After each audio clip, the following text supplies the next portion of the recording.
I never thought I'd end up working in a cemetery. After 23 years on the road as a truck driver, I got laid off when my eyesight started to blur at night. Bills were stacking up and I needed something quiet, something easy. That's how I found the ad for Hollow Creek Cemetery. Night watchman needed. 12-hour shifts. Minimal duties. It sounded perfect. The cemetery sat on the edge of a small Maine town, the kind of place where fog rolls in from the river and never really leaves. My first visit was on a gray afternoon. A wrought iron gate stood crooked, one side permanently open. A hand-painted sign read, Esther 1854, Hollow Creek Memorial Grounds. The caretaker, an older man named George, met me by the tool shed. His hand shook slightly as he handed me the flashlight and radio. "You won't have any trouble here," he said. "Just stay inside the office if the fog gets too thick." I laughed it off, thinking he was joking. But he didn't smile. My first few nights were uneventful. Quiet, except for the rustle of trees and the occasional hoot of an owl. I made my rounds every hour, checked the gates, and logged each walk in the old notebook they left on the desk. Then around my third week, I noticed something strange. Every night at 2:09 a.m., the motion sensor on the north path would blink red, always the same time, always the same spot, just past row 17 near the oldest graves.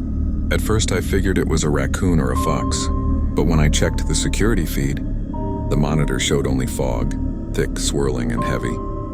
And right in the center of it, a faint outline of what looked like a figure. I paused the tape. The shape didn't move. It didn't even flicker. But there it was, standing between two headstones, as if watching the camera. That's when the radio crackled. A faint voice whispered through the static, "Leave it alone." After that night, I started paying more attention to the north path. I set the camera to record every hour. Checked the motion sensors twice before my rounds. Nothing changed. Every night, the same red blink at 2:09 a.m., always there. A week later, I decided to check it in person. It was cold, one of those still nights where even the crickets go quiet. I followed the narrow gravel path toward row 17, my boots crunching softly beneath the fog. The flashlight beam caught the edges of gravestones, names so worn you could barely read them. Halfway down the path, the air changed. You ever walk into a place and just know you're not supposed to be there? That's how it felt. Like the fog was watching me.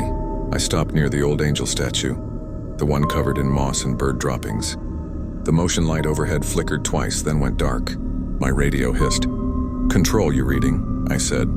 No answer, just static. Then clear as day through the static came a woman's voice. "Why did you come back?" I froze. The air went sharp and metallic, like the moment before lightning strikes. My flashlight dimmed, the beam shrinking until it barely lit my boots. Then behind me, the crunch of gravel. Slow, heavy, deliberate. I turned around, shining the light, but there was no one there. Only rows and rows of graves swallowed in the mist. I don't know how long I stood there listening. When I finally moved, I noticed something odd. One of the graves at the end of the row looked freshly disturbed. The soil was darker, damp, like it had been dug up recently. But the headstone was ancient, cracked down the center. The name Ella Wright barely legible. And here's the thing that still makes my stomach twist when I think about it. I checked the grave log the next morning. Grave 214, Ella Wright, reinterred June 6, 2023. That was 3 days before I took the job. After finding that grave record, I couldn't shake the feeling something was wrong. Not just strange, but deliberate. Why re-enter a grave that old? And why hadn't George, the caretaker, mentioned it? The next night I came in early. The office was a small prefab shed by the front gate. One flickering bulb, 2 old monitors, and a filing cabinet that smelled like mildew. I started going through the tapes stored in the bottom drawer, a stack of labeled DVDs covered in dust. Most were blank, but one caught my eye. It was labeled 2:09 row 17. The timestamp read March 14th, 2018, 5 years before I even took the job. I loaded it into the monitor. The footage was grainy and colorless. The same north path, the same fog. The watchman on screen looked maybe in his 50s, wearing a heavy coat. He was doing his rounds, flashlight in hand. Then the motion light blinked on.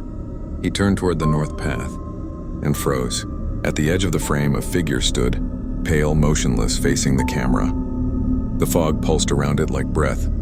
The man raised his light, and for a split second, I saw her, a woman in a torn gray dress, her hair floating like it was underwater. Then the feed cut out. When it came back, the timestamp had jumped forward 5 minutes. The man was gone. The camera lay sideways in the dirt, showing only a tilted view of the graves. I felt a cold drop of sweat slide down my spine. Then I heard it again, that faint whisper from the radio, even though I hadn't touched it. Leave it alone. Only this time, there was another sound layered beneath the whisper, a soft dragging noise, like someone pulling their feet through wet soil. The motion alarm went off. 2:09 a.m. I didn't check the cameras this time. I grabbed my coat and ran out of the office. But the fog was already waiting, thicker than ever, pushing against the gate like something alive. And right before I slammed the office door shut, I heard a woman's voice outside. Close, calm. George never left. I couldn't sleep that night. Every sound from the cemetery felt amplified. The crunch of leaves under invisible feet, the distant bark of a dog, even the hum of the wind through the gate. By 1:45 a.m., I convinced myself I had to go back. I grabbed my flashlight, radio, and notebook, anything that felt like a lifeline, and walked toward row 17. The fog clung to me like a wet sheet. My boots sank slightly in the damp soil, and then I saw it, the mound of freshly disturbed earth, darker than the surrounding graves. I knelt down, flashlight trembling in my hand. The ground was soft, but I didn't dig. Something told me to wait. That's when I heard George's voice, faint, carried on the wind. You weren't supposed to come back. I turned sharply, but there was no one in the fog. Only the rows of silent stones and the twisting shadows of trees. Then I noticed the footprints. Not mine, not George's. Something else, barefoot, dragging, leading around the mound, circling it slowly.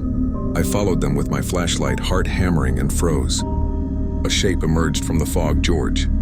Or what looked like him. His coat was soaked, his hat pulled low. His eyes weren't right, empty, hollow. She never rested, he whispered. And neither will I. The mound of soil shifted. Something rose from it, pale, twisting. Hair wet and clinging to a face that could only be described as wrong. Her lips moved, forming words I could hear despite the wind. Why did you leave me? I ran. I don't even remember how. Only that the fog seemed to swallow the path behind me. The radio crackled one last time before falling silent. A voice, George's or maybe hers, said, "Stay away from row 17. I quit the job the next day. The cemetery returned to its quiet state. But sometimes when the fog rolls in off the river, I swear I can hear a scraping sound near the north path, and a woman calling my name. If this story kept you watching, there's another real horror waiting for you. Click on the screen and don't watch it alone.